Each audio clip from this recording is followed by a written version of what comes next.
সর্বস্ব চাহং হৃদি সন্নিবিষ্ট মত্ত স্মৃতিজ্ঞানমপহরং চ বেদৈশ্চ সর্বৈরহমেব বেদ্য বেদান্তকৃত বেদবিদেব চাহম।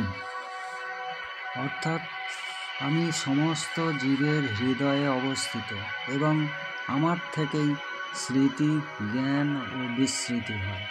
আমি সমস্ত বেদের জ্ঞাতব্য এবং আমি বেদান্তকর্তা ও বেদজ্ঞ। এর তাৎপর্য হল ভগবান পরমাত্মা রূপে সকলেরই হৃদয়ে বিরাজ করেন এবং তাঁর থেকেই সমস্ত কর্মের সূচনা হয়। জীব তার পূর্ব জীবনের সব কথা ভুলে যায়, কিন্তু তাকে সমস্ত কর্মের সাক্ষী স্বরূপ পরমেশ্বরের নির্দেশে অনুসারে কর্ম করে যেতে হয়। তাই তার পূর্বকৃত কর্ম অনুসারে সে কর্ম করতে শুরু করে।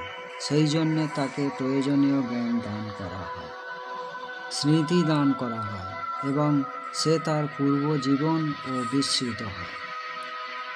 এভাবে ভগবান কেবল তা সর্বব্যাপ্তই নন, তিনি প্রতিটি জীবের অন্তরেও বিরাজমান। তিনি নানা রকম কর্ম ফল দান করেন।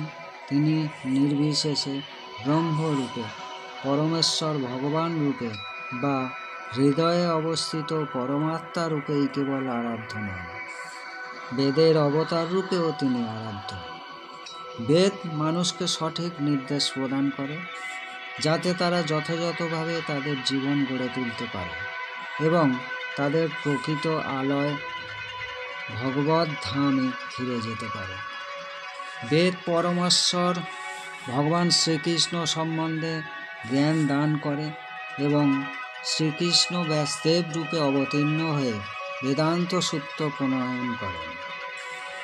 ব্যাসদেব প্রদত্ত বেদান্ত সূত্রের ভাষ্য শ্রীমদ্ ভাগবতের মাধ্যমেই বেদান্ত সূত্রের যথার্থ তত্ত্ব উপলব্ধি করা যায়। পরমেশ্বর ভগবান এতই পূর্ণ যে বদ্ধ জীবের উদ্ধারের জন্য তিনি তার খাদ্যদ্রব্যের সরবরাহকারী, পাচনকারী, তার কর্মের সাক্ষী, বেদরূপে তার জ্ঞান প্রদাতা এবং পরমেশ্বর ভগবান শ্রীকৃষ্ণ রূপে ভগবদ্ গীতার শিক্ষক। তিনি বদ্ধ জীবাত্মার আরাধ্য। এইভাবেই ভগবান সর্বমঙ্গলময় এবং তিনি পরম দয়াময়। অন্তঃপ্রবিষ্ট শাস্তা জনানাম, অর্থাৎ দেহ ত্যাগ করার সঙ্গে সঙ্গে জীব সব কিছু ভুলে যায়, কিন্তু পরমেশ্বর ভগবানের দ্বারা উদ্বুদ্ধ হয়ে সে আবার তার কর্ম শুরু করে। যদিও সে পূর্বজন্মের সব কথা ভুলে যায়, ভগবান তাকে বুদ্ধি দান করেন বিগত জীবনে কৃত কর্মের পর থেকে আবার শুরু করার জন্য। সুতরাং হৃদয়ে অবস্থিত পরমেশ্বর ভগবানের নির্দেশ অনুসারে জীব যে কেবল জাগতিক সুখ ও দুঃখ ভোগ করে তা নয়, তার কাছ থেকে বৈদিক জ্ঞান উপলব্ধি করার সুযোগও সে পায়। কেউ যদি বৈদিক জ্ঞান লাভে ঐকান্তিক হয়, তাহলে শ্রীকৃষ্ণ তাকে উপযুক্ত বুদ্ধি দান করেন।